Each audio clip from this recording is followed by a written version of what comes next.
Franklin County Commissioners meeting, February 25th, 2020.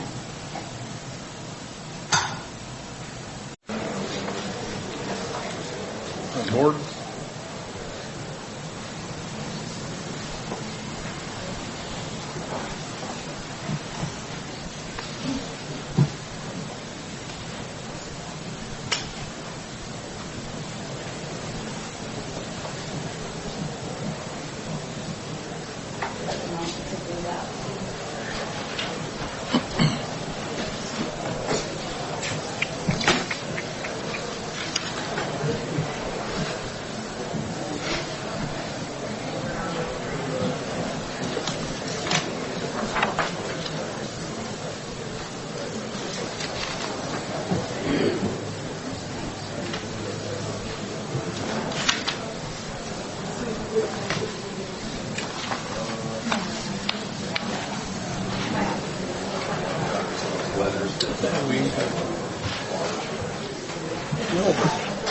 Emailed them, but I don't know if they've had a chance to see me.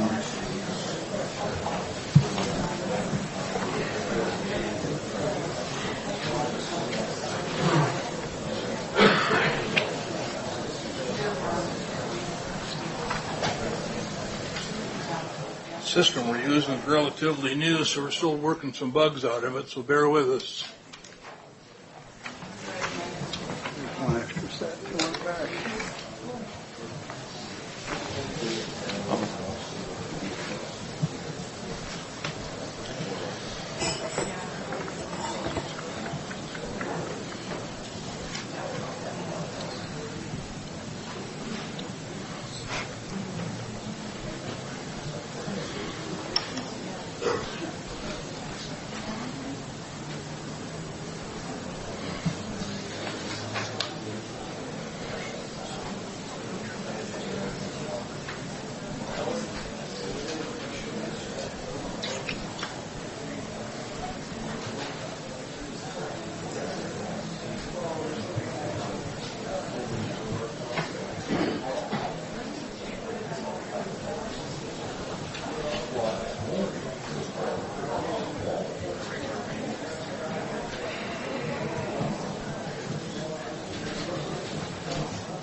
Then I can have problems. Yeah.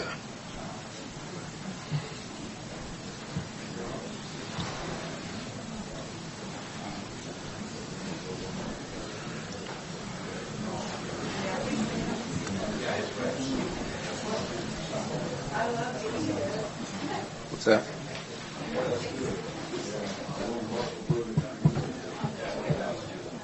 You got a Snickers for me? These people are going to be here a while. Well, at least you got a candy. What the You heck? can have it. I don't need it. No, I'm just giving you a bad time. Uh-oh. You don't have my ass either. Yeah, probably not. Yeah. A national corporation. So I'm thinking, what a day to call me. That's You heard that today, not tomorrow. 3 o'clock this afternoon. Taking a tour of some facilities later this week with their CEO of this, what I think is a multinational. Where are they at? That's a good question. I don't know. We're supposed to do this. Blocked. Invite him to Lincoln Day.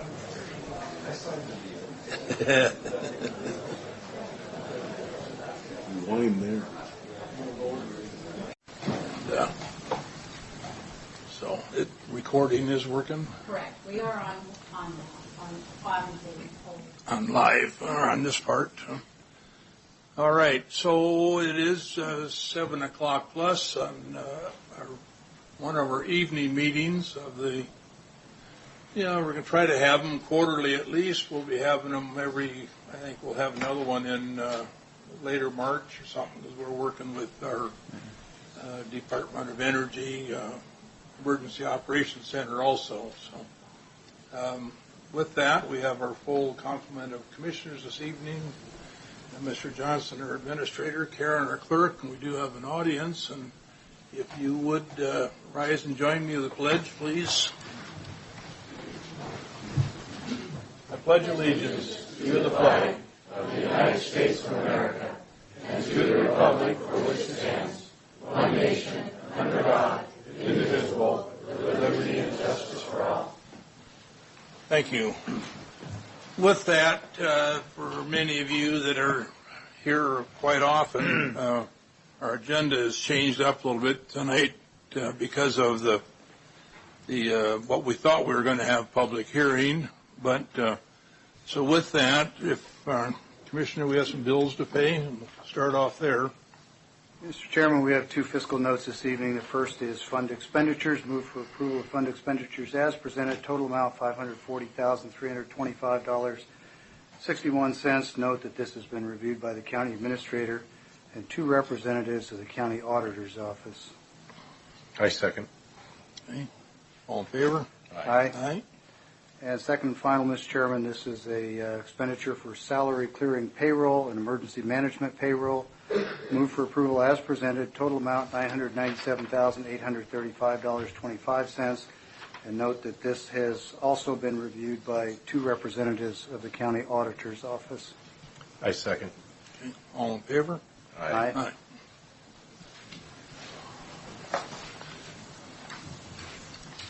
With that, we will move on to the consent agenda. Tonight is very short. We only have two items on the consent agenda. Your Only pleasure. two items this evening, Mr. Chairman. Move for approval of the consent agenda as presented. Two items, no discussion from me for separate consideration. I second with discussion on item 2. Okay, discussion? I just want to point out that item 2 is the 2020 Census Proclamation, and according to the timeline that has been laid out for us here, January 21st, the U.S. Census Bureau starts counting the population. March 12th through the 20th, households will begin receiving official Census Bureau mail with detailed information on how to respond to the 2020 census online by phone or by mail. That's March 12th this year. By March 31st of 2021, by this time, the Census Bureau will send redistricting counts to states. This information is used to redraw legislative districts based on the population changes. So I just want to emphasize that by March 31st of next year, we will have accurate data. I just wanted to point that out to the audience. Okay. Any further discussion on consent? Just an observation, Mr. Chairman. County's been out of compliance on census data-driven processes for multiple years now. And while it may seem that a year and a half out is a short time, it potentially, in my view, is the difference between an administrative process and a legal proceeding. The other thing I would point out is that those results coming back to the state are not the same as them making their way to the counties. With that, no other comments on the consent. Okay. Further comments? Okay, there's been a motion and a second. All in favor? Aye. Aye. Thank you.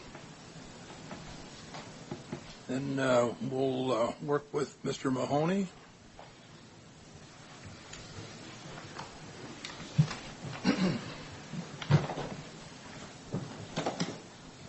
Thank you, Mr. Chairman. And good evening, Commissioner Didier and Commissioner Peck. See you both. Mr. Mahoney? For this agenda item, this is a public hearing, and the purpose of this public hearing is to accept public comment for the evaluation of a project performance for the grant contract with Franklin County through the Community Development Block Grant Program, General Purpose Grant for the water system improvements with Basin City Water and Sewer District. If it pleases the board, I could provide a brief summary. Please. Okay. On June 1st of 2016, the Board of County Commissioners approved the submittal of a grant application via Resolution 2016-227 for $750,000 to the Washington State Department of Commerce for United States Department of Housing and Urban Development Community Development Block Grant Program grant. That's a mouthful. On behalf of the Basin City Water and Sewer District. Upon award of said grant, the Board of County Commissioners entered into a grant contract number 16-62210-024 via Resolution 2017-25, and that occurred on January 25th of 2017. On February 15th of 2017, the Board of County Commissioners via Resolution 2017-40 entered into a subrecipient agreement between Franklin County and the Basin City Water and Sewer District for the district's water system improvements.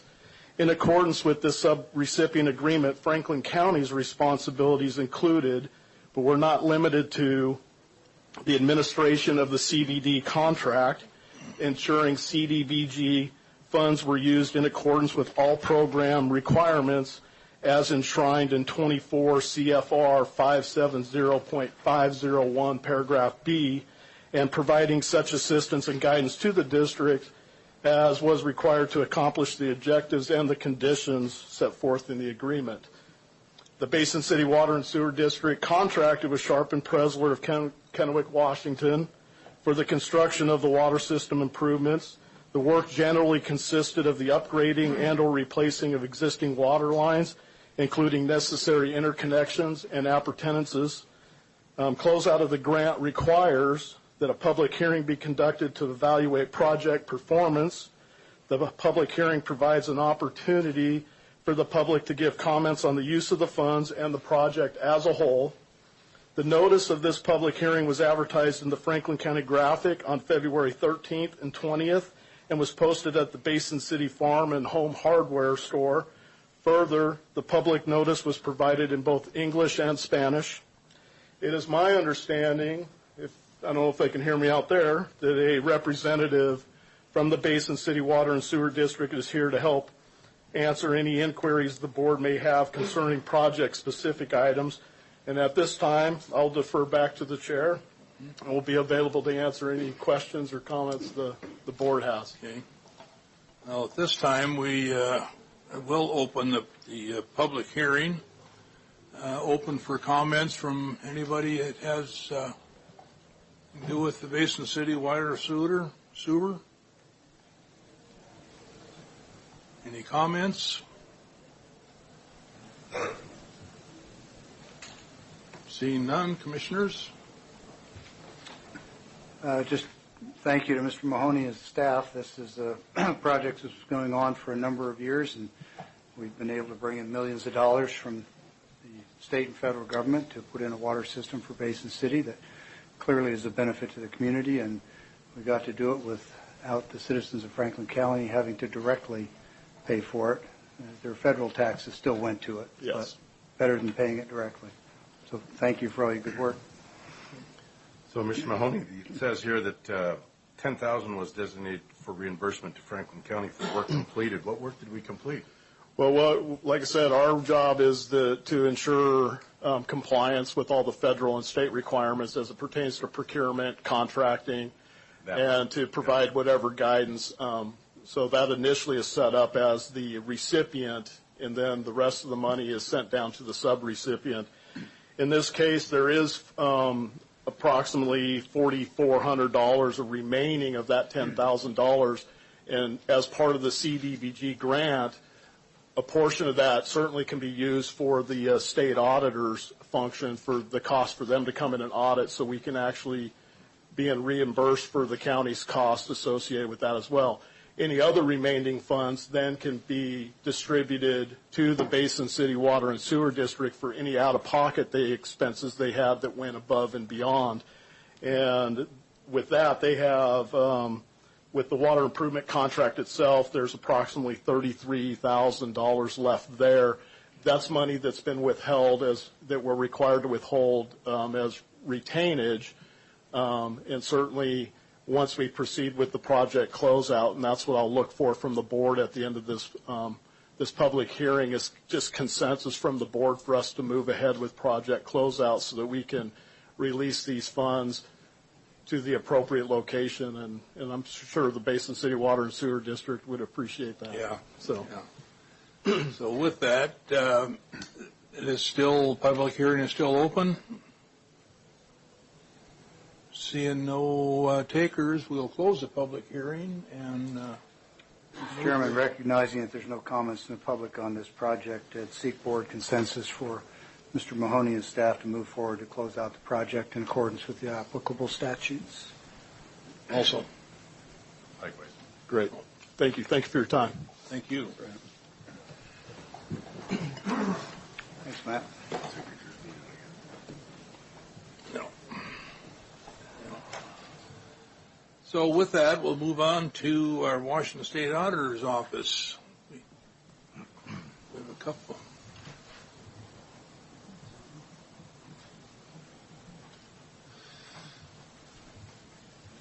What do I do with it?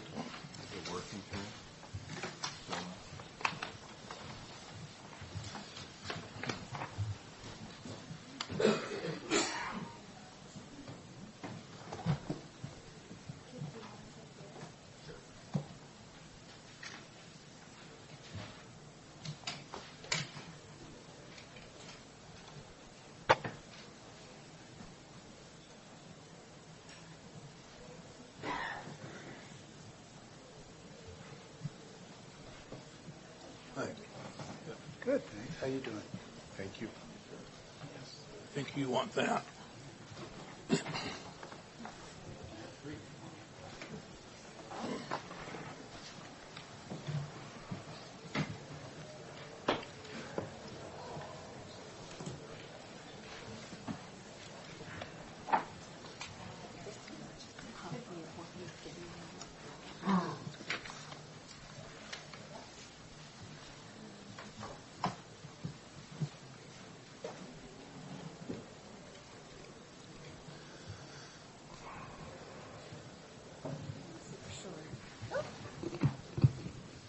How's that? Okay. Here we go. Well, good evening. I'd like to introduce myself. I'm Tina Watkins. I'm Assistant Director of Local Audit for the Washington State Auditor's Office. I brought with me some members of our local team who will help me give this presentation tonight. And I really just wanted to say thank you for allowing us to have this opportunity to present your results of your accountability audit in this very public setting tonight. It really demonstrates the transparency of the county in working with their citizens to allow us to have this opportunity. And it really aligns with the mission of the Washington State Auditor's Office because we believe in transparency and making sure that our independent audits are giving the public, we audit local and state governments, the public the opportunity to see how governments are using their funds for which they've been entrusted. And we also want to make sure that we're always increasing trust in government wherever we work. So the purpose today is to share with you the draft results of your audit reports. Typically, we prepare some handouts and whatnot, but because we're in such a large setting, we've prepared this PowerPoint presentation that will align with any materials that anyone would normally see during the course of what we call an exit conference. So as just to provide a little bit of background and setting for our audits, you might wonder, really the auditor's office is the power of the pen. So we are a reporting agency, which means we tell you what's going on. We do that at different reporting levels, so I'll just capture the three major reporting levels that our office has. The first one is called a finding, and that would be a significant issue that would be included in your published audit reports of any type Those findings would describe the situation that we found, give it some context for what the effect was, and allow the local government or state agency to reply in their own words on what happened and give their perspective as well. I also very much believe in no surprises, so I didn't bring any tonight, and your reports do not contain any findings. The next lower level of reporting is what we term a management letter. That is an item that we share with the governing bodies that we work with to let them know of a matter that came to our attention that we'd like them to be aware of. They are briefly referenced in our different various reports. We do have such letter to share with you tonight. And then our lowest level reporting would be called exit items or management items, and those are very low level. Sometimes we akin them to more housekeeping topics. We share those throughout the audit process with our audit liaisons, and we did that during the course of this audit engagement. It is not typical for us to discuss those at our exit conferences because we trust that management will be taking care of those throughout the year until we return. This audit was no different than any others. We really pride ourselves in having very open communication with our clients when things are going well and even when they're not. We routinely set up weekly status meetings with our clients so that we can talk about what we're looking at, what things we might be waiting for, where we're doing extremely well, and how we're getting through the information that we had selected for audit. So you can see here, in order to make sure that we're in open communication, we send requests for different information ahead of time. We coordinate with our various audit liaisons, and at a client such as yourself, who's very large, we may have different liaisons for the different type of work that we're conducting. And always, again, with the no surprises, if we have any feedback for our clients, we do make sure that we provide those in draft so that we can talk about them in an open way prior to making them formal. And at the always, we are open to feedback on how we conduct our audits, and at the end of every audit, you get surveys so that you can give a little feedback to the auditor as well. Any questions on that opening there? Okay. What we'll do is we're going to jump right into the actual reports that we have for you tonight, and I'll let everyone introduce themselves as we speak. Okay. My name is Teresa Modrell, and I am the audit lead for the Franklin County Accountability Audit. I also led your financial and federal audit also. Just to let you know that the county is responsible for ensuring compliance, safeguarding of public resources, and making sure those are safeguarded from any type of loss.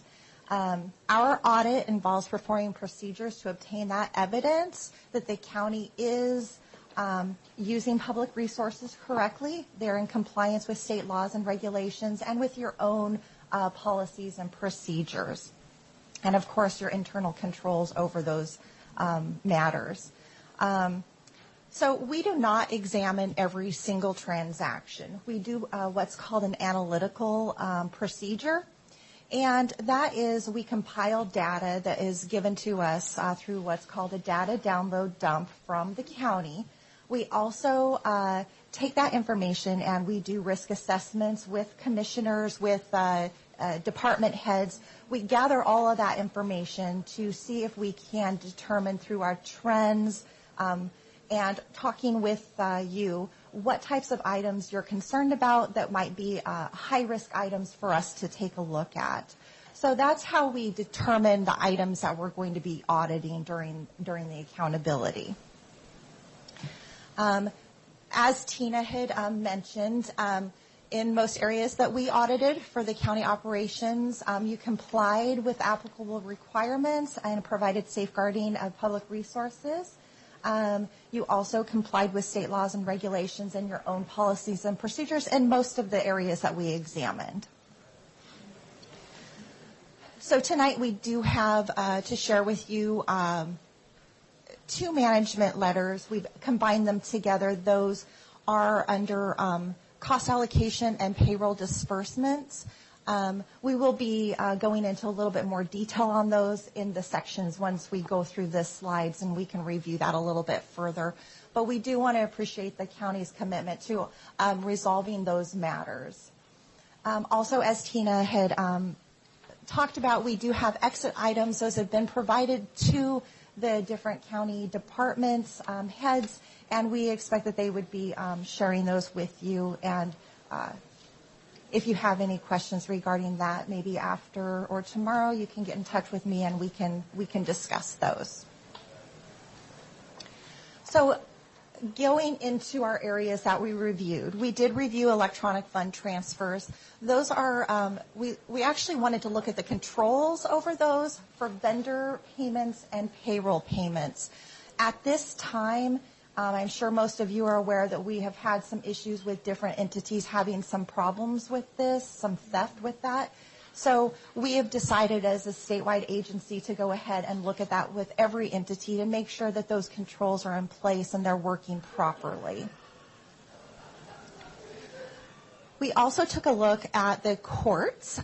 We applied statewide guidance to the risks related to courts, and we looked at some of the high-risk areas. So that would be cash receipting, making sure that cash and check composition is correct when depositing.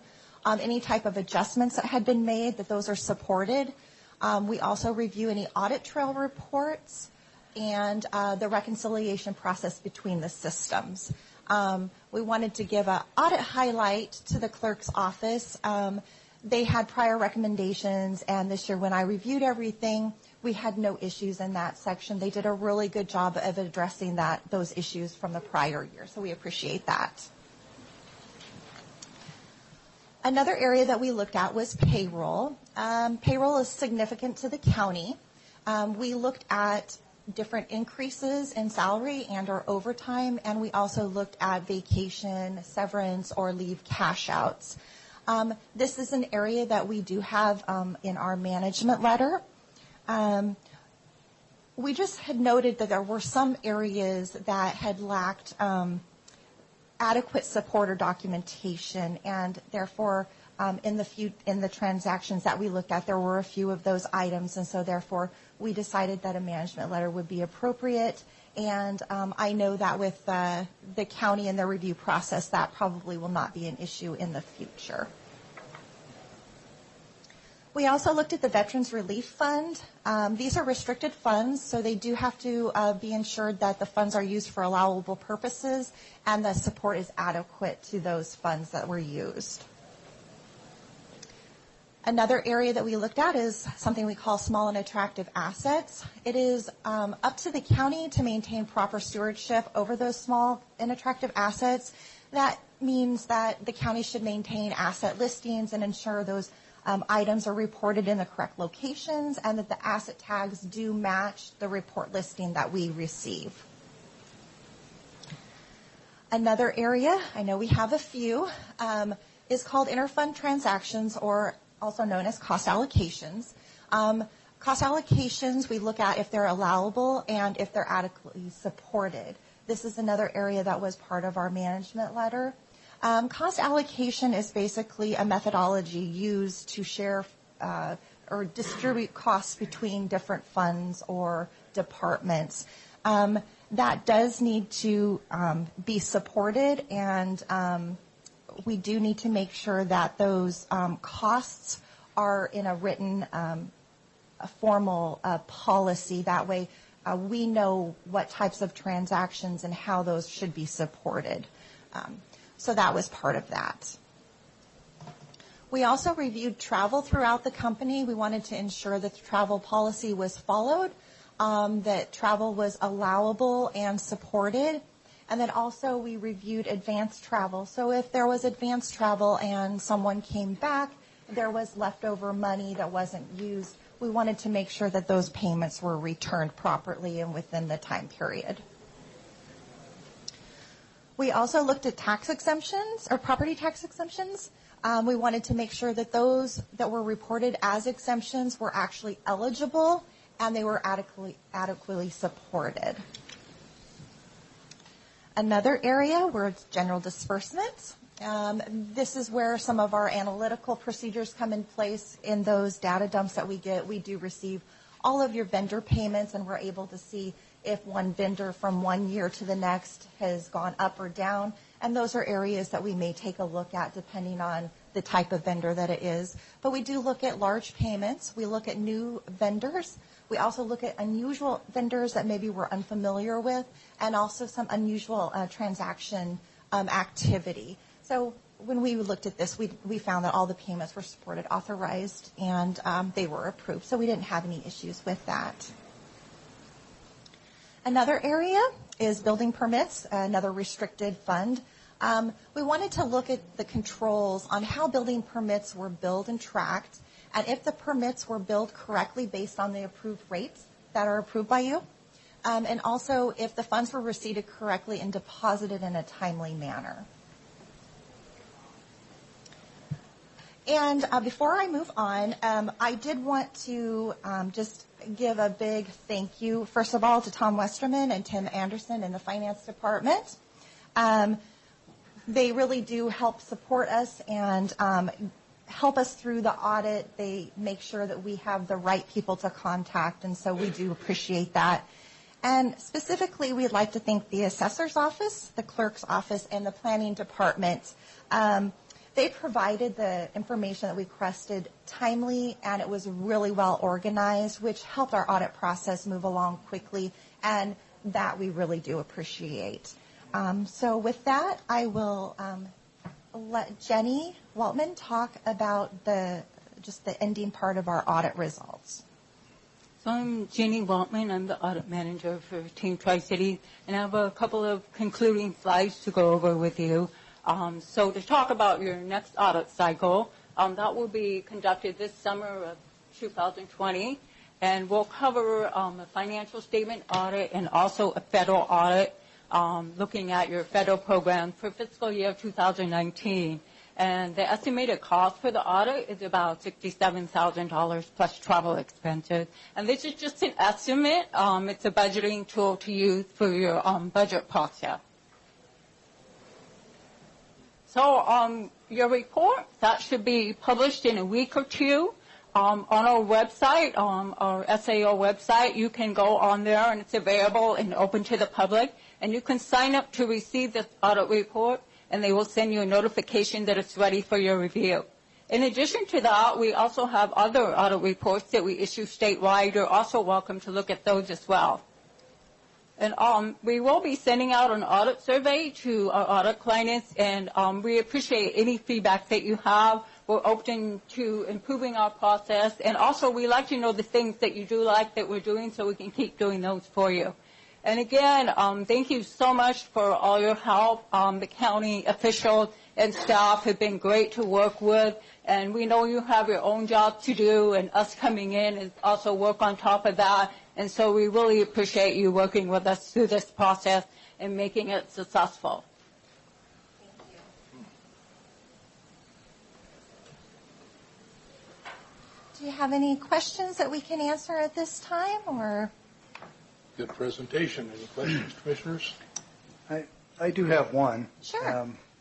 Not trying to put anybody on the spot here, but I'm curious about the history.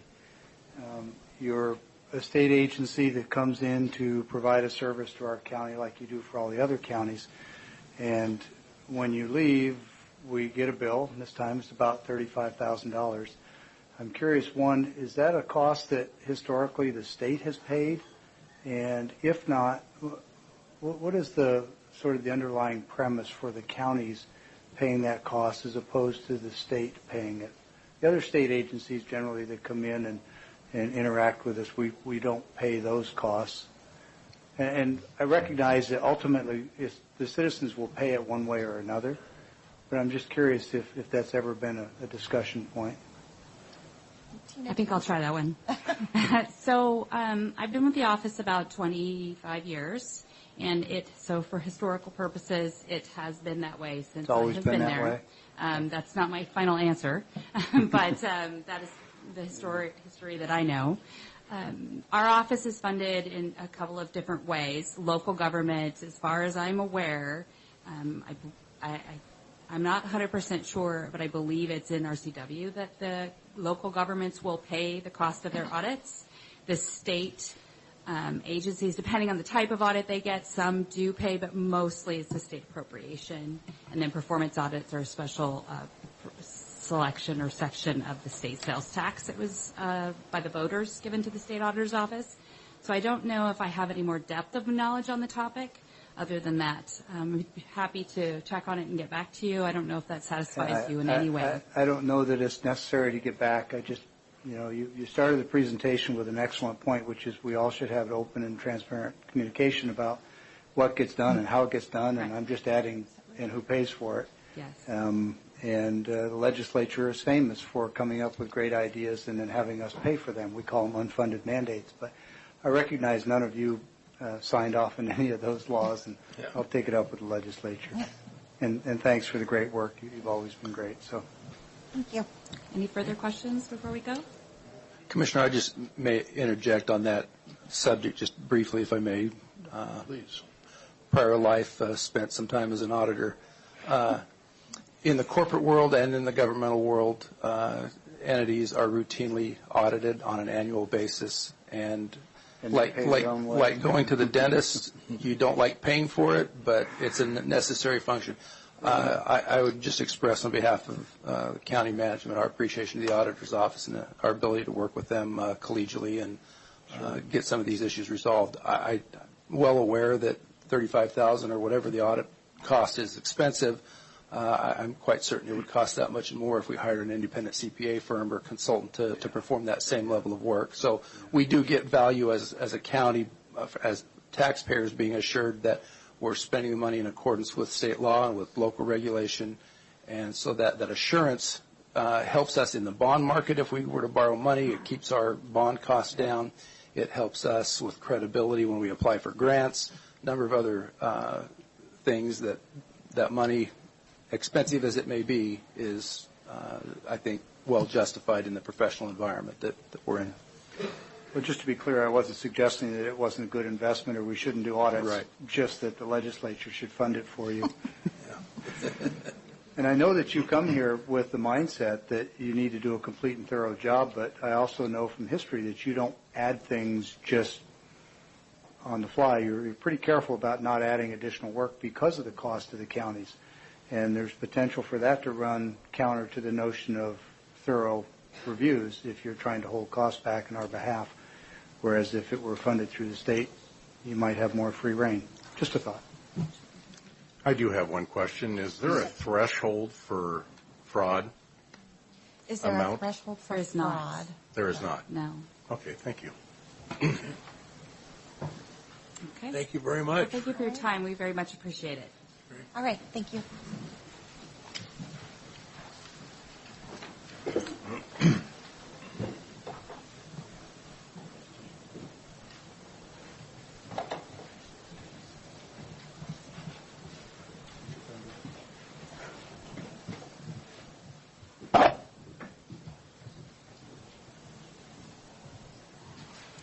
Okay, with that, yes, I haven't heard. Did we ever go live? Or? I'm sorry we did not go live. I tried to republish it 3 different times because it takes 10 minutes each time, and it won't work for me, so I apologize. We are into our public comment period, and there's some number of people that have signed in as wanting to speak.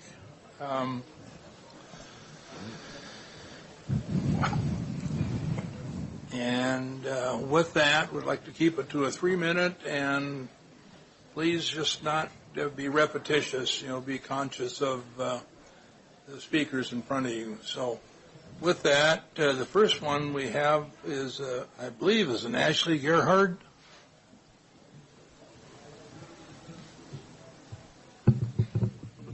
Good evening, everyone. My name is Ansley Gerhard. So I'm here. I have a couple things I want to talk about today.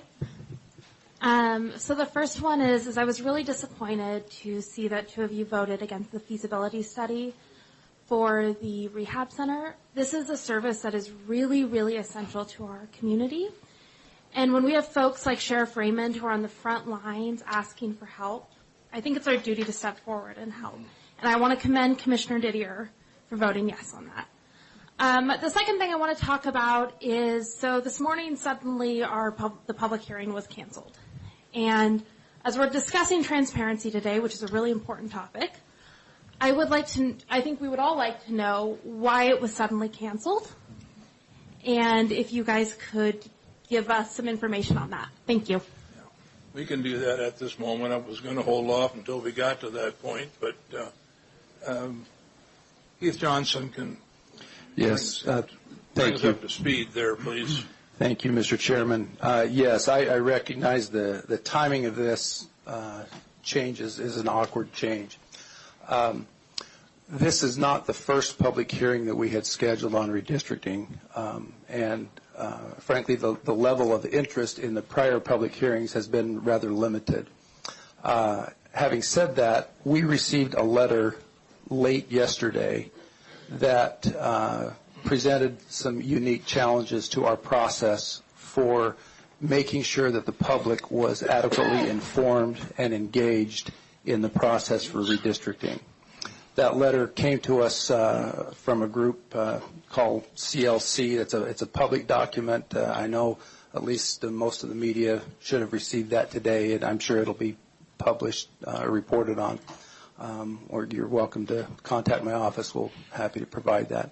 But the essence of that letter recognized that under the Voting Rights Act, which was passed in 2018, which has been adopted since we last redistricted, there are some additional requirements for notice to the public if we're making some of these changes.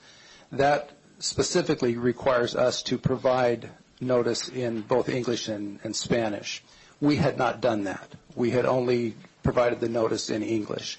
And the concern raised in that letter was that a significant portion of the population of Franklin County may be disadvantaged by us moving forward with an adoption of a redistricting map without having full public input.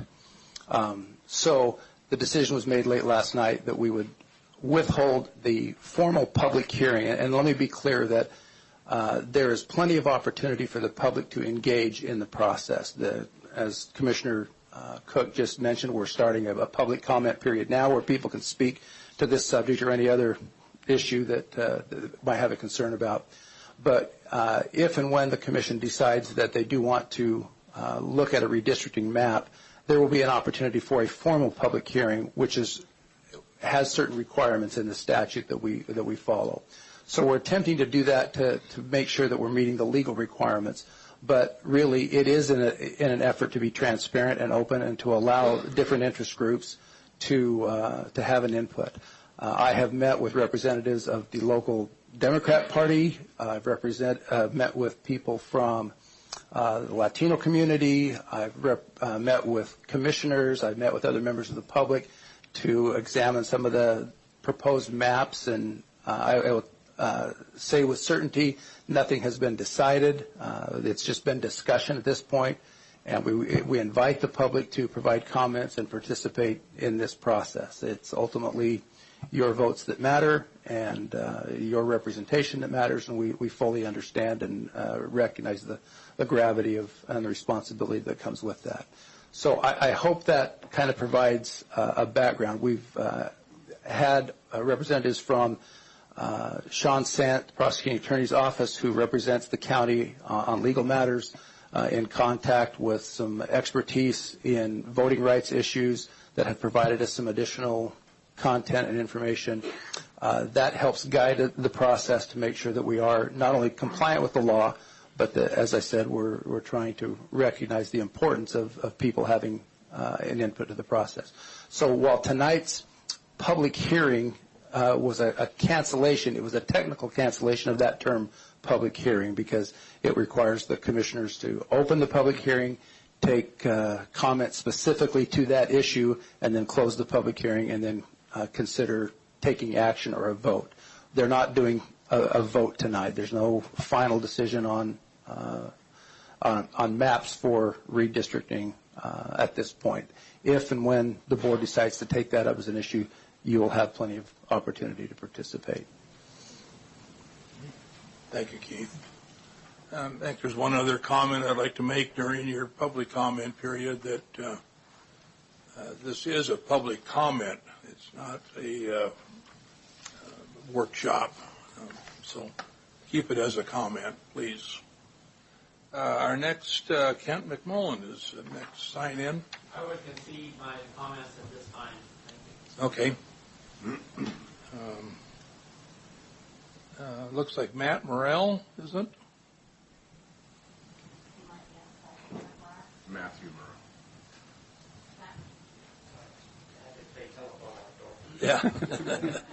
Hi. Hi, my name is Matthew Morrell. I just had a really quick question. I was all the way outside and I couldn't really hear anything. On the auditing findings, did they have anything that showed up for, I don't know if it's inter-office or any of that stuff, for any type of misuse of travel and funds and stuff like that? That normally for like my stuff, that's a very, when I've had to do it in the past, it's a very big one, and I couldn't hear what was going on. Yeah, they did discuss that, check the travel policies and revenues, so. Okay. And there was no findings and no issues? No. Okay. All right, perfect. Thank you. Jeffrey Robinson. Used to seeing this many people in the room. I will be very quick. I just wanted to comment on two things. I think that we made a mistake by not supporting the sheriff on the detox center. I don't think $12,500 is going to bankrupt us for a feasibility study. I hope you will reconsider that. And with regard to redistricting, I think that this is a very intense issue, and I personally think that we need to go with map number 4. And I'd go more in depth, but I feel like we need to be limited, so I don't want to take up any more of your time.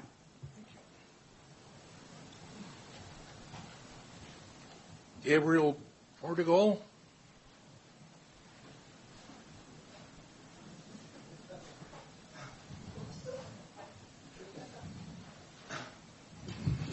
I'm real tall, so I gotta. Yeah. Press the back. There you go. There you go. Well, thank you for the opportunity. Just want to commend you for taking the time and by doing this, the cancellation or the postponement of this really serious decision that you're doing. I want to commend you on that. It's really cool that you're doing that. And since the Washington Voter Rights Act kind of like opens up for the municipalities, for people like me and everybody else here present, that to be part of this discussion as you look at the redistricting. And so as you go back and back to the drawing board, I hope, and so think about those 4 choices that you have. And some of the folks I've been talking to, they are looking at you consider number 4, map number 4. And so I was told, hey, can you tell them that? So that's what I'm here to do that. Thank you. Thank you, Gabriel. Rob Heston.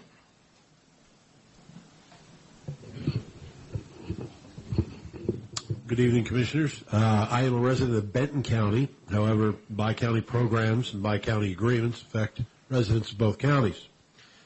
As you're probably aware, there was something put forward by the Benton County Commissioners to dissolve the Benton-Franklin County Superior Court system with a piece of legislation expected to be proposed in January of next year.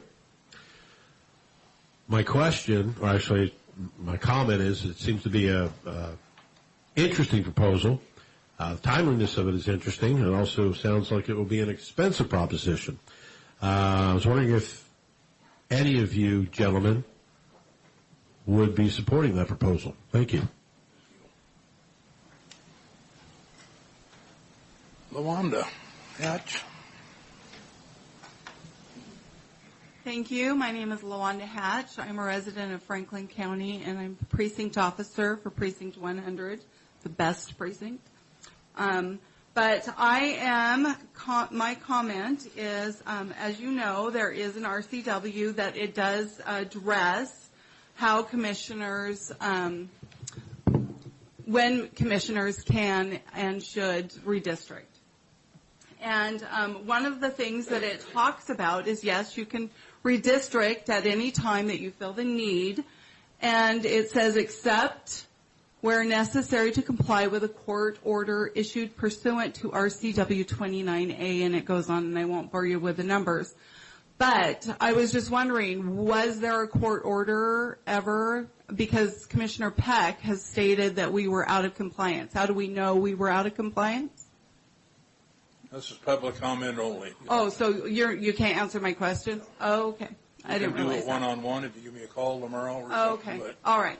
So I wasn't aware of anything about that, but it also says that except in the case of an intervening census, the lines of the district shall not be changed more than 4 years. So if we change the district lines and we find out after the census is taken, which Commissioner Peck had stated that we might not see that information, but according to the RCW, actually we should see that within 45 days of the final census, that it is supposed to be delivered within 45 days to all the counties. So if you don't get it, then there's a problem, and you should.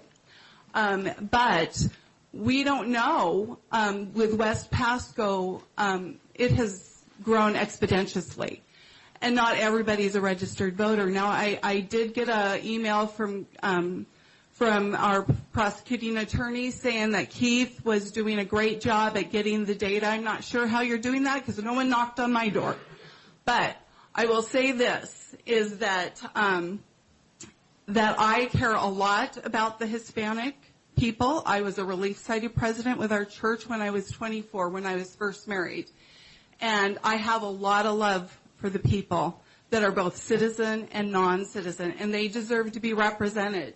And I want you to know that. And we don't know until the census data comes out exactly where to draw those lines. If those lines are out, because we can't change it for another 4 years, it will have to go to court to be able to change those lines. And that wouldn't be fair.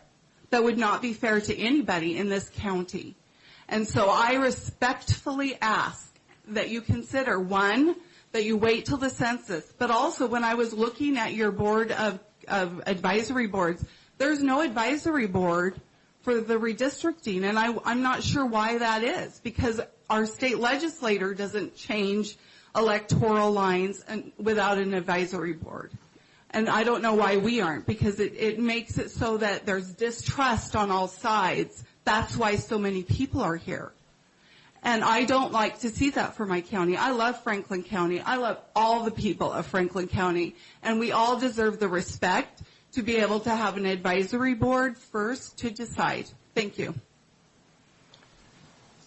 So, Mr. Chairman, this is not a workshop, and I'm not intending to answer any questions, but I do think that the gravity of one of the statements that was made was incorrect, and be appropriate for the county administrator to clarify that so that people don't leave here with incorrect information. Do I need to point out which one? Well, the statement about the timing of how often we can do it. There is a restriction that we're not allowed to redistrict more often than every 4 years. I believe it's with the exception of the decennial census that takes place. It has been more than 4 years since we have gone through this exercise. I suppose legal opinions could differ, but it's my understanding from our legal counsel that we are eligible to redistrict at this point in time, and when the census comes out, we could adjust at that point in time, if that's the will of the board. Does that answer your which point? Is probably about 2 years from now. Yeah. Okay. Thank you. James Jimenez.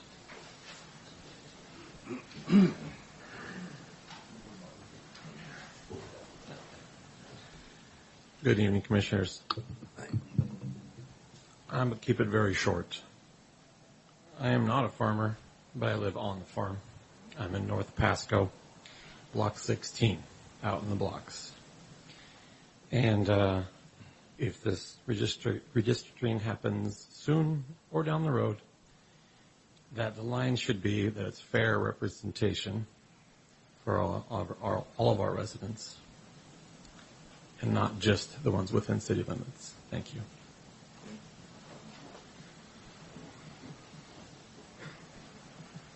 I don't know if I can pronounce it. John Logue, is it? Logue?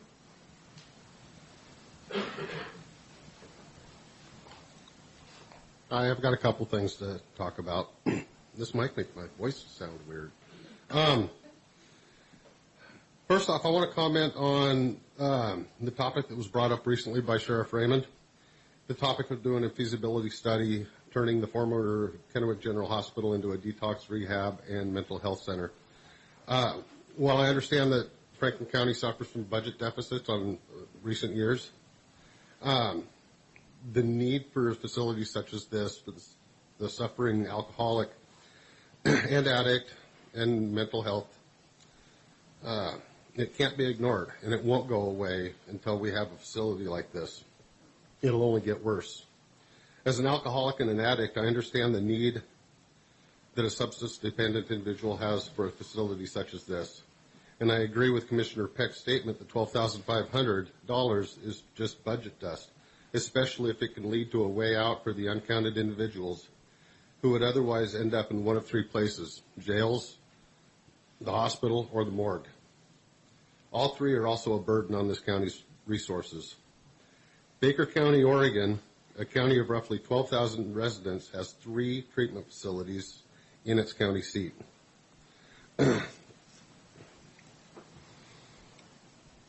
I was shocked when I found out that a metropolitan area of nearly 200,000 residents doesn't even have one. That doesn't include the people out in the county. I was recently informed that between Benton and Franklin County, we have 600,000 residents. Furthermore, I found it equally shocking that the only thing standing in the way of trying to fix this problem is a lack of action right here in this room. When I first read this article in the Tri-City Herald that brought this to my attention, I was sure that the commissioners who championed the needle exchange program would surely have been the ones to be excited to find a way to help the still suffering addicts and alcoholics.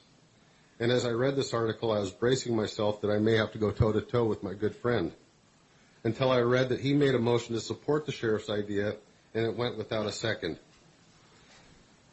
Back on topic, as Sheriff Raymond explained in the article I read, we are misusing valuable resources in our jail by incarcerating people that we simply have no other place to put them. Not only the addict, but the mentally ill or challenged residents in our county. To intensify my feelings on this subject, we are putting these individuals in grave danger by detoxing them without medical supervision. This because one of our commissioners has deemed this to be not a good business model. Is it a better business model to incarcerate them and then release them back into the streets to use drugs again and end up in our county jail? For some, this vicious cycle will continue all the way to prison. They will drain our system in one way or another, or until they die or get the help they need. I know that nobody gets help until they are ready, but when they are ready, the need needs to be there. The help needs to be there. And for many, myself included, they are court mandated to get the help, and somewhere in the course of getting the help, they surrender to the fact that they are indeed ready. And because that help was there when I was ready, I stand before you as a productive member of society. Please reconsider joining Benton County and the other heroes in rescuing these addicts from the depths of hell that is active addiction. Join the team that helps bring them back to being productive, tax-paying members of society. Join the team that saves lives and families. Join the team that will relieve this burden off of our county jail. Thank you, John. I also want to comment on the redistricting. We do live in a day and time when many feel that the only way to include disenfranchised and underrepresented citizens is to disenfranchise others. This policy in and of itself is divisive, and I believe in today's political climate, we can all agree there's been enough divisiveness. Today we have people moving to Franklin County in droves and with little to no other options settling in the city of Pasco. This has created the need, under the threat of lawsuit, to redistrict the county. That's fine, but we need to slow down just a little to find a way to do so without disenfranchising and removing the voice of the people who have been here a long time, who were born here or settled here over 50 years ago on land grants offered by the federal government as a thank you for their military service in our nation's time of need. In the 1950s and 60s, many of our veterans settled here with a dream of prosperity, It wasn't easy. John, thank you for your time. I'm nearly there. I've heard stories of people living in tents year-round for years, waking up to frozen coffee because the temperature was so cold in their tents. Stories of families living in cardboard boxes, in cardboard or tar paper shacks, or whatever materials they could find, and the outhouses instead of indoor plumbing. The work wasn't easy either. There wasn't any pivot irrigation then. It was mostly real irrigation with siphon tubes. After the windstorm we had the other day, you could imagine the corrugate ditches being filled in right behind the tractors. And those were all open cab in those days. Most of these families did most, if not all, the work themselves, not with hired workers like is common now. We have a new way of doing things now. And many of these families who have worked hard to be able to afford hired help, and much of this help lives in town. John, thank you. You can leave the paper with us and we can read them for you. Okay. Thank you very much.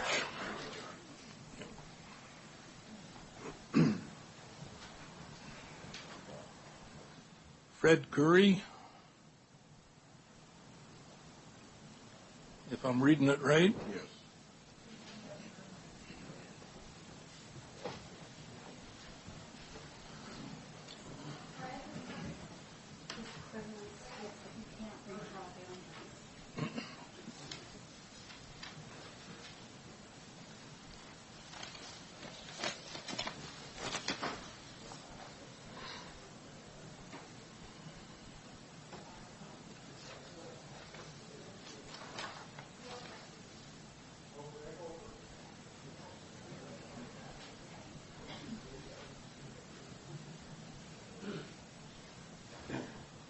I think after listening, there's been a lot of answers provided. However, I don't think that in the redistricting of us people that's in Franklin County, when we lose representation, that is good for us as being rural people. It's hard enough in the agricultural world without fighting with no representation when it's being cut 50%. Thank you. Thank you, Fred. The final I have on the list is Caroline Bodish. Caroline.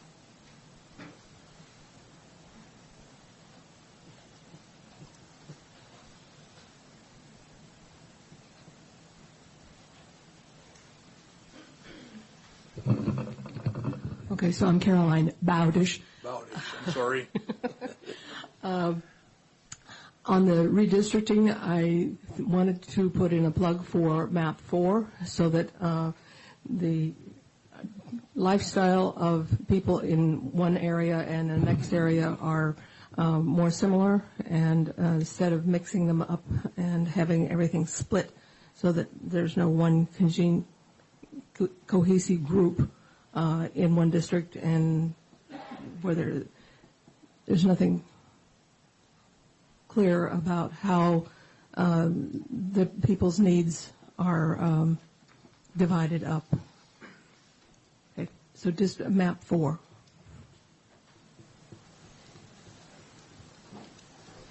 That's the extent of our public comment sign-up sheet. I don't know that there's any more reason to get into the redistricting discussion at this point until after we have.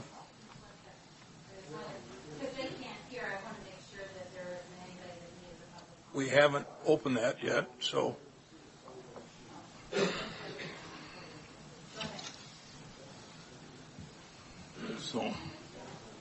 Sorry about that. I didn't see a sign-up sheet. Yeah. George Dockstetter, 4951 South Landing Road. Been out here for 50-plus years.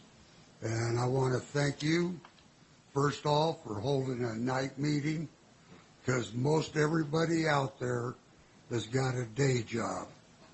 And we appreciate you doing it, and I'd like to see about 3 out of 4 at night and 1 during the day, instead of the way it is now, 1 at night and 3 during the day. And the other comment is you ought to be able to find $12,500 to help on a detox center to see if it's even feasible. You guys get more than that in gas allowance. And then third, on redistricting, if you go with map 4, all the roads are out here north of town. And you guys are already robbing us of $2.1 million this year. You robbed us last year, and you're probably going to rob us again next year. And if we change it and we have no voice, pretty soon we're going to be running back on gravel roads. Thank you.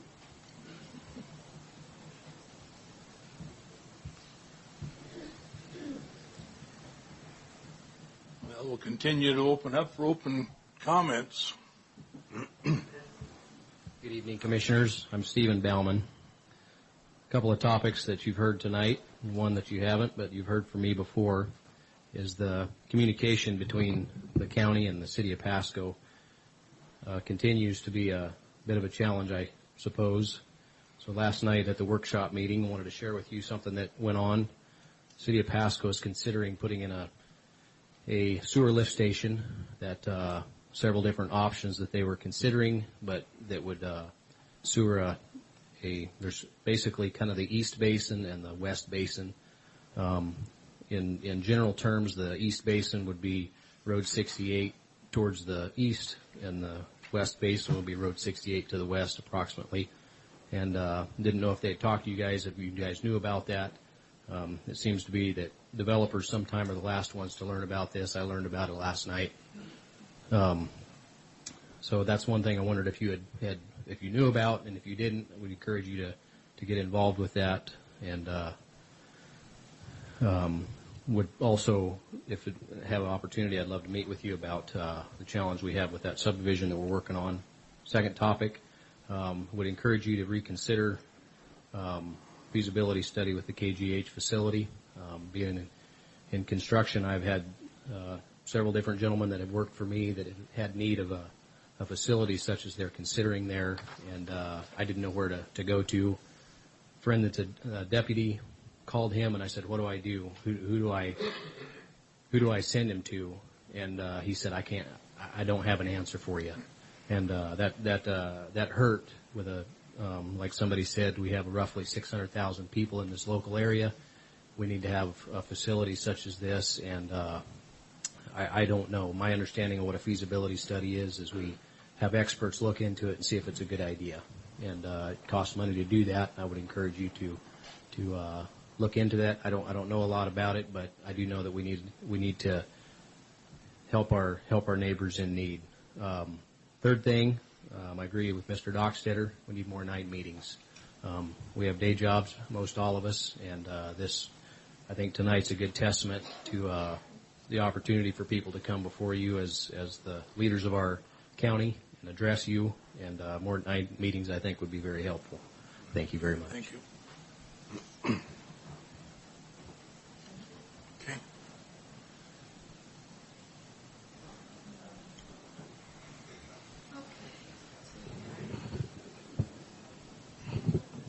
Hi, my name is Jan Conley. I was born in Pasco. I was born in that hospital. I went to that junior high.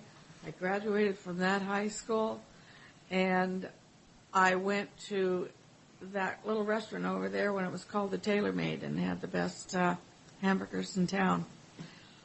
But I only tell you that background because I've been here as long as probably anybody in the room. Maybe not. There might be a couple of you back there. But my concern is, like everybody I hope here, is that we all are equally represented. And that's why we're here, to make sure that happens. Nobody deserves any more representation than another person. And so when these districts are drawn, it's very important that they're done fairly. I don't understand what the gentleman was talking about as far as not being represented, living out. I understand his concern about the roads. We heard about that in the paper. We've heard about it for a couple of years now. But if if it isn't a geographical representation, it's a representation, as I understand it, based on bodies, the people in the community. So a certain number of people need to be represented as equally as another group, regardless of their location, as I understand it. Maybe I don't understand it properly. If it's not that, I'd appreciate understanding it better. But I think it's very important that we draw those lines so that everybody is represented in a very equal manner. Additionally, I'd like to say thank you for having evening meetings. I can't come in the morning, and I think most of us can't. So I do appreciate that. I also wonder, when you do have these discussions, I think they're going to be public, about the redrawing of the maps, will you have a public meeting like this? Because a lot of people aren't able to go to the computer and pull up a map and figure out anything that they're looking at, frankly. They're very hard to understand and read. So will you have public comment and maps that allow us to understand what your reasoning is on the way you are dividing up the county? Thank you very much. Mr. Chairman, we've had a few people step out of the room, and schedules being what they are, they probably have to leave. I'd like to propose that the board have an opportunity, each of us, to briefly speak to some of these issues so that other people coming up to comment may have the benefit of that correct information. Would you indulge for about 3-4 minutes per committee? And I also would like to indulge. We could Mr. open Chairman. up. That'd be all right? Please. Okay, let me just run through these quickly. There have been a number of comments on a detox facility. I wholeheartedly support the notion of a detox facility and have for a number of years. My opposition to funding it was that no one would present us with a feasibility study to show us what they were going to study with that money. And my contention is that the KGH hospital, which I understand the purchasers of Trios initially tried to avoid taking ownership with and described it as a liability, not an asset. They spoke to the potential for environmental consequences of a 50 or 60-year-old building that may or may not have extensive asbestos in the ceilings, in the pipe installations, in the asbestos floor tiles. And my premise was simply that if we're going to spend any of the public's money to do a feasibility study, let's do it properly, and let's find out, and let's make sure that the feasibility study includes an environmental review of what hazards are in the building before we go and make any commitments. The reference to a business model was simply me saying that no person engaging in any kind of a business activity to lease or buy a building would do it without first knowing the pros and cons of that building. Now, I also said in that meeting that I could rationally support even a greater amount of money for a feasibility study if it was in fact a proper feasibility study, and requested that they come back and detail for us what they're actually going to study. To spend $12,500 of your money and $12,500 from another county to come back and say, yes, we've decided that a detox facility is a great idea, folks, we already know that. The feasibility study needs to look deeper and determine whether or not that's the appropriate place to do it and what the consequences of taking on that building might be. When a professional organization taking on Trios describes it as a liability, not an asset, we ought to at least make sure the feasibility study looks at that. Maybe it's intended to. I've asked the question multiple times, and so far nobody has been willing to detail what they're actually going to study. So I support it. I'm even willing to pay more for it, but not until I know what they're spending your money on. So that's detox. On redistricting, some people may not be aware, commissioners get elected in the primary by district. But in the general election in November, you run countywide, and your duty is to serve countywide. And there should be equal representation for all commissioners, regardless of where a constituent lives. I've gotten many calls over the years from people in the far north parts of the county. When I first became a commissioner, I got a call from the Cattlemen's Association with grave concerns about insurance and the future of their industry in the county because of liability over vehicle and animal collisions and animals getting out of fences and so forth. I'm not going to, and I hope it doesn't come across this way, but I need to tell the story. of the three commissioners, the one guy living in the city who's never been a farmer, who's never raised a cow, who has none of that experience, is the one who studied the law, wrote the new ordinance, repealed 100 years worth of out-of-date county ordinances on range areas, and created a range area county. Again, I'm not trying to credit myself. I'm trying to illustrate the point that you don't have to be a farmer to serve farmers. And you don't have to be a city person to serve city people, whatever that means. There are many farmers who live in the city, and there are many business people who don't farm who live out in the north part of the county. Commissioners need to serve everybody equally to the best of their ability, and if it's out of your skill set, go to one of your fellow commissioners who might have that skill set. The notion that you want to set up boundaries so that you can get more ag representation is the absolute definition of gerrymandering. Some people say gerrymandering. It's named for Governor Eldridge Gerry, 1812, state of Massachusetts, who drew a salamander-shaped district to get himself reelected. It's illegal, folks. And the more people sit up here and talk about drawing districts that get more farmers and more commissioners from the blocks, understand that what you're saying is illegal. And it invites legal challenges. And, folks, now we have a letter. I've never spoken to these people. I have absolutely nothing to do with this letter. Didn't know it was coming. But I'm not surprised, because we've got this discussion going on that has drifted away from the simple mechanics of what does the law say. And it's clear to every legal counsel I've spoken to that Franklin County is in violation of the law on districting. And to wait another 2 years to fix it invites legal action. If you doubt that that's the case, talk to the commissioners in Yakima County who are living that reality right now, and we will be living it next. So we need to step up, fix the problem, and move on. I agree with the comments about night meetings, and with respect to how often we can redistrict, I think the way it was stated is accurate. And I realize that Commissioner Didier would like to have the floor, so I'm going to be quiet. Thank you. All right. So I'd like to start off by asking the chairman if he is willing to, unless the board decides to waive the privilege of the document from our PA Sam, I'd like to discuss some of this with my comments, if that's okay. There's nothing in there that we're going to reveal. Careful. Well, Mr. Chairman, I'm not willing to waive. Please, I got the floor. No. Point of order. Point of order. You're not a lawyer, and I have and he said he didn't see a problem, so you got 2 of the 3. I have the floor. Please remain silent. I did not hear him waive privilege, and if he's going to do it, he needs to do it clearly and on the record. Commissioner, is that what you're doing? He said be careful. I think that's waiving privilege. All I'm going to say here is that we got a email from our PA, and he said he talked to an outside expert. We've already heard that tonight. There's nothing here that I'm going to reveal. He talked to an outside expert, and the purpose of this was to give us direction and written opinion, and that's what he did, and that's all I'm going to talk about on that. But we got this from him, and I go to the RCW here, 36.27.020.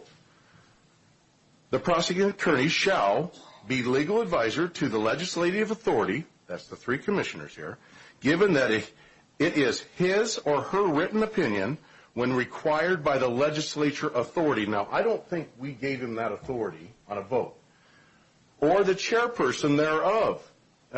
Chairman Cook, did you give him a request for it? Not an open request, no. So I don't even know why we got this email. It baffles me because he's outside of his duties. On to my further discussion here. Sunday was a blow day. I'm a farmer. I was indoors, and I was reading RCWs, and I'm looking at all this. And it says here, as Mrs. Hatch has said, that the commissioners of any county may authorize a change to their electoral system pursuant to the RCW 29A.92.040, except where the necessary to comply with the court order issued pursuant of RCW 29A.92.110. We haven't got a court order. And it says, except in the case of an intervening census. Now, that's why I went through the census data first, right off the bat, in our consent agenda. And it says that this thing's going to be complete next March. That's 1 year and a few days. And then we could have the information shortly thereof. I looked up the word intervening, come between so as to prevent or alter the result of the course of events. Ladies and gentlemen, we're already in an election cycle. We got 4 elections this year. We're already voting on one of them. If we start redoing these lines, we're going to cause a great deal of work for our auditor's office. Furthermore, we go on to this voluntary change of electoral system. RCW 29A.92.050, voluntary change to electoral system, notice, new elections, districting. Prior to the adoption of its planned proposal, the political subdivision must provide public notice to residents of the subdivision about the proposed remedy to the potential violation of RCW 29A.92.020. If a significant segment of the residents of the subdivision have limited English proficiency and speaks a language other than English, the political subdivision must provide accurate written and verbal notice of the proposed remedy in languages that diverse residents of the political subdivision can understand, as indicated by demographic data. Now, this letter we got from the CLC stops us in our tracks because we haven't given this notice to these people. This is why we're stopped in our tracks. We got the cart in front of the horse. Instead of this email we got from our PA, I was wishing he was looking up the RCW so we could have followed the law and abided by the law of giving out this information. 10 days is what it takes to get the information back, to get this out on the radio waves, out on the television, which says in here that we have to do, and in written form. 10 days later. Then 7 days later from that, we have another public hearing. You realize we're 17 days away? We're going to be getting the census data to the houses. And then we're going to be mingling with redistricting? I'm all for following the law, and I heard Commissioner Peck say we need to follow the law. I think that I clearly stated we would be violating the law if we were to vote on it tonight. That's why it was stopped, because we got the letter from the CLC. But we also will be violating the law if we move the lines at this time. I have read all these RCWs, and I have more that I could state, but I think I've said enough. And when we get, if there is continued, if we don't stop this process, and somebody files from up north to run for office, we can't move the lines. Because we would be then intervening in the outcome of the election. And I know there's some people contemplating. And I encourage you, get your names in the hat. Let's encourage people to run for the office. Thank you, Mr. Chairman. Further comments from the bench? I think I'll continue to take my legal counsel from the folks that have law degrees who represent the county.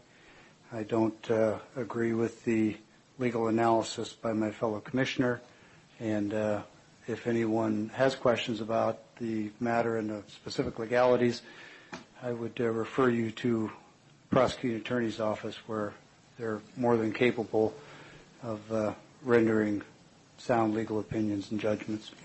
Thank you. If I could give one more comment. We got legal advice from our counsel on the $30 car tabs about Franklin County intervening as an interested party, and we were told that we were going to be breaking the law.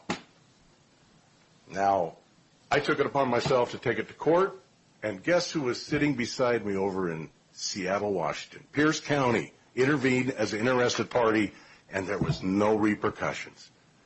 So I question the sound authority by our PA, because we got bad advice there, and we needed to be sticking up for the 72% of the people that voted for the $30 car tabs, and we did not.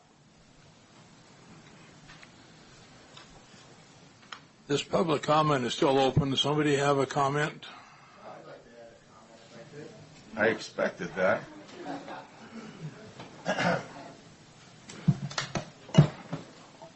Well, I guess we could go back into the issue with the car tab issue if we want to go through that. The advice that was given was advising what's in Franklin County's best interest. Pierce County is a party with the Sound Transit System. They're one of 3 counties that are involved with passing a tax, including fees that were collected previously to fund the mass transit system. So there's a big difference between saying Pierce County is an interested party in Franklin County. I represent the Franklin County entity that we have. That includes all the Franklin County taxpayers, but also it addresses the municipal corporation that Franklin County is.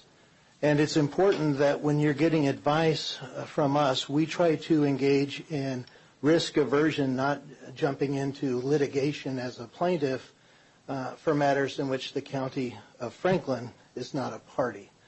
I've always held that it's important for Franklin County to represent Franklin County's interest. Included in Franklin County in relation to the car tabs, we've also heard repeatedly discussions about the lack of funding for transportation issues in the North County, transportation issues in the city of Pasco. And yes, city of Pasco is in Franklin County. One of the concerns also, if we were going to take action on that, we already know that certain transportation projects have been placed on hold, including the jeopardy of the overpass of the Lewis Street overhaul. And so obviously for us to jump in and weigh in on the funding issue would adversely affect many members of the county, many members in the city of Pasco that have wanted to seek funding for improving the overpass and interchange at Lewis Street. That obviously would affect commerce and the future growth within the county. So the advice that we were given did not say that it was unlawful. It just said we did not have an interest in joining that litigation. And if my understanding is correct, I believe the State Attorney General's office has fulfilled their responsibility and duty of defending the initiative process and finding out that that initiative it's a constitutional measure. Most of those provisions have already been upheld in the court. So consistent with our analysis and review, we anticipated the Attorney General prevailing on that issue because it was a duly lawfully passed initiative, whether you agree with it or not. The bigger question was presented to our office of whether or not we should join in for defending initiatives because that's the will of the people. I have heard many people in this county complain about Initiative 1639 affecting gun rights. That was an initiative passed by the will of the people in the state of Washington as well. And I recognize several people in this county do not feel that that is a valid initiative. They certainly wouldn't want me to jump in and defend and support litigation trying to support that Initiative 1639 goes through. Again, those are state initiatives. The Attorney General's office, whether you agree with the Attorney General's position on different issues or not, is tasked with defending those initiative processes. So again, when we give legal advice to this county, we don't engage in opportunities to grandstand or become plaintiffs in action, because what I am trying to do is protect the interest of the taxpayers and protect the interest of Franklin County as the governmental entity. That has been our job. That has been something that we have been successful at. This isn't just me. It's my team of individuals that work for me and work with me as team members, both in the civil department and the criminal departments. We give advice trying to avoid litigation because we recognize it is costly. It's time-consuming. Litigation takes us away from doing other proactive work for the will of the people. So anyway, I just want to clarify also my duties as far as what I am elected to do as the elected prosecuting attorney. That is to give advice to this board if I see something that merits the need for having legal guidance. I believe commissioners have told me previously in the record that, hey, we should be sending all of this stuff to the prosecutor's office so that they could provide information. Now I'm trying to weigh in and provide that information. Apparently that's not being well received, but I will continue to do my duty as prosecuting attorney for this county and provide this board with legal counsel. And I hope you could reasonably disagree. I recognize that, Commissioner. We could have reasonable disagreements, but that's my job to provide you legal counsel. It doesn't mean you have to follow it. My job is simply to provide it, and I want to make sure you have all the information available If you have something you need us to research, I will be more than glad to dedicate the team of attorneys in my office to make sure that you have a timely response if you have a specific request. I do that for any of you. I'll do that for any of the other departments. That's what we do. We try to serve everybody in this county. Thank you. Can I ask you a question, Sean? Sure. Okay, 1639. Is our Second Amendment a constitutional right? Yes, it is. Can we overturn a constitutional right with an initiative? Well, you have to look at the whole balance of the entirety of that initiative. And there is some litigation still pending right now at the state level for that. But my question is, can we overturn a constitutional amendment with an initiative process? Does it not take an open constitution and 2/3 of the legislature to change a state constitutional right and a federal constitutional right, the same thing in the federal government? And that is the question that is being worked out right now in the courts of whether or not it overstepped the Second Well, I was Amendment. hoping maybe that we would have you over there fighting the same fight, because I think that we know our Constitution, and constitutional rights cannot be overturned with an initiative process. So I encourage you to join in the fight and get over there and help us keep our constitutional rights. All right. Thanks, Sean. Thank you. Thank you. Public comment is still open for a moment. Just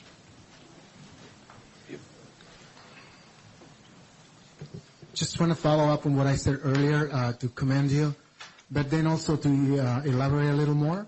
The letter that you received, the CLC, that is a notice letter, and you have 180 days, and after 180 days, there could be a litigation coming your way. It is important that you look at the whole, ramification of that letter. 2/3 of the population come from the city of Pasco. This is why I'm supporting MAP 4. I think, what was your name? Jan said it really wonderfully. The redistricting is supposed to represent bodies, not terrain, not land. And you have 2/3 of the folks that pay taxes in Pasco. 2/3 of the whole county live in Pasco. That is 66% of the population in Pasco. Therefore, what MAP 4 is looking at is really a way to do this. And it would avoid litigation because, like I said, you have 180 days to do something about it. Thank you.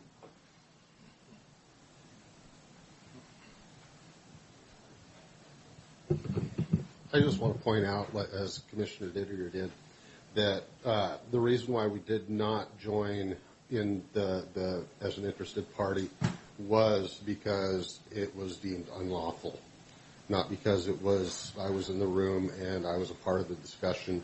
And I do remember that commissioners swore an oath to obey the law, and that is the reason why they would not engage in litigation in regards to the $30 car tabs.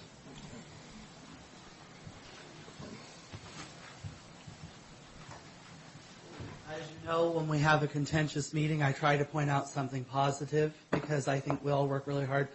Sean Sant is one of the most honorable people that you could ask to be in a public office, and it doesn't matter what party he belongs to. I speak to you as someone who has watched this commission and watched his work closely.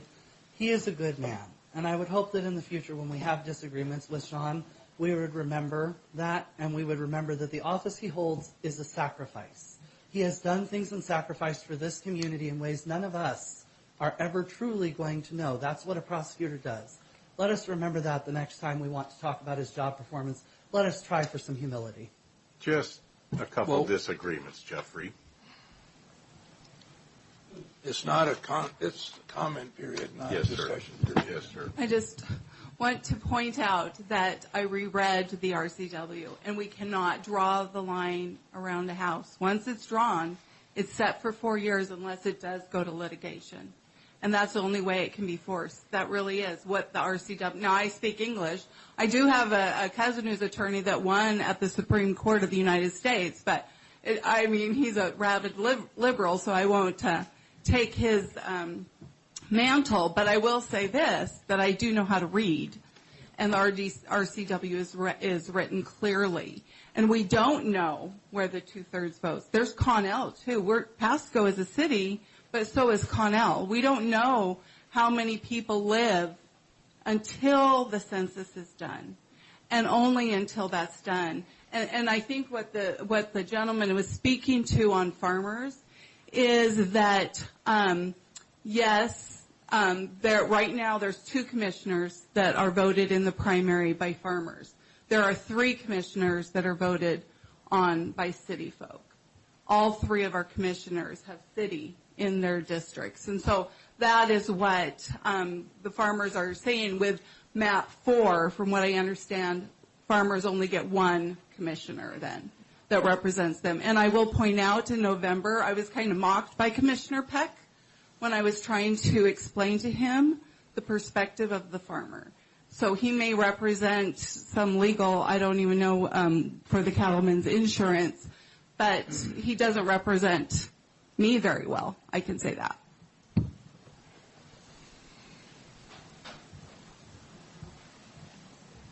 Matt Beaton, I'm your Franklin County auditor and your ex officio supervisor of elections. This has come up a number of times, the discussion of redistricting. And as all of you have your primary ballots, and the phone calls have started regarding people making a determination on the outside of their envelope, it is a clear example of when we have a process that's either not explained well or designed in a manner that confuses what the public's expectation is, it creates feedback. And I would say, as I said from the very beginning, I've worked with some of the people in this room. We, as an office, went through and went back and forth with the city when they went through their transitional process. What I want to represent in this whole process is the process itself and how important it is to allow for time and make sure everybody has a say and a stake in what is going on in this process. And I said from the beginning, again, I'm not a lawyer, but I took exception to the immediate proclamation that we are illegal. But, that's for you 3 to decide, as it is for the Port District or as it was for the City Council. We will do whatever we can, but, we're taking phone calls right and left. I just read where the Secretary of State herself is going to send back a blank ballot because she doesn't want to make a decision. And I look at that today and I think to myself, this should have been done right. And that's the process, the notices, the proper, we do everything in 2 languages.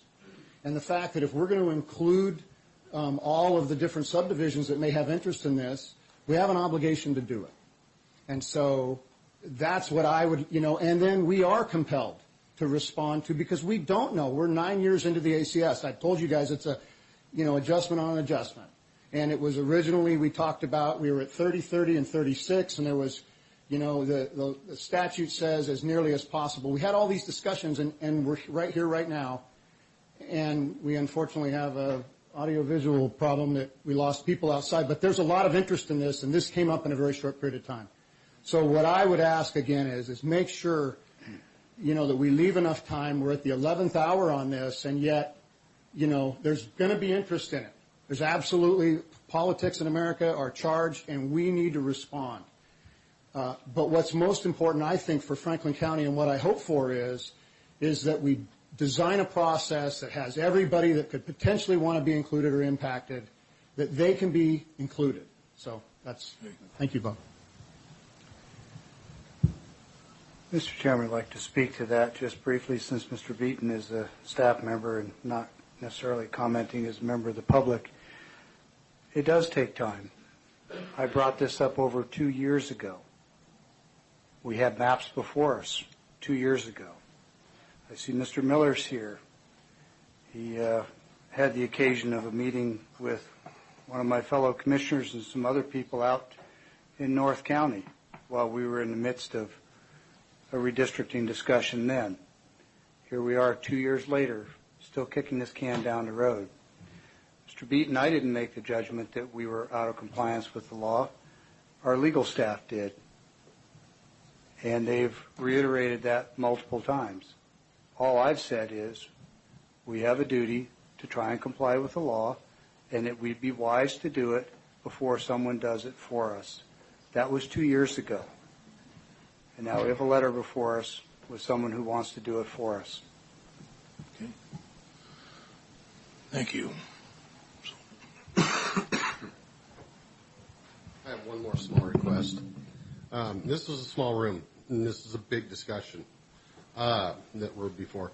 And there's a lot of people that were standing out in the wings that did not get to, they didn't even hear it. They didn't know what was going on in here. I would like to suggest, and for you guys to consider moving this discussion to a larger forum on the later dates when we're actually going to get it scheduled, maybe one of the courtrooms if possible, or a larger boardroom or whatever. Yeah. Thank you. Thanks.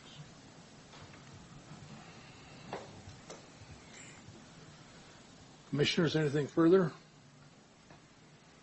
Yes, I'd just like to say that I encourage everyone to vote in the primary. I had a discussion with two of my sons, and they said, Dad, we're not even going to vote. And I said, well, why not? Well, just President Trump on the ballot. He's going to go through anyway. And I said, do you understand the electoral process? The power of influence? When we vote, our vote counts maybe to influence other people to vote too. And the next time, and to vote for the right person that you think to carry the country down the road. Don't think that we just got one guy on the ballot is a reason to cop out. No, get those ballots in the mail. Vote. It's your right. Men and women have died for this country for your right to vote. And if you don't vote, you're doing them a disservice. Thank you. Okay. Thank you, Commissioner Didier. I concur. I spent 21 years serving alongside some of those people who died. So I agree. Thank you. Any further comments from the commissioners? Am I able to get a letter of the CLC letter, or a copy of that? Okay. I think we've gone through all the public comment we need to. We don't need to talk about the redistricting. I think we've done that sufficiently at this point. So with that, thank you, everybody. We are adjourned.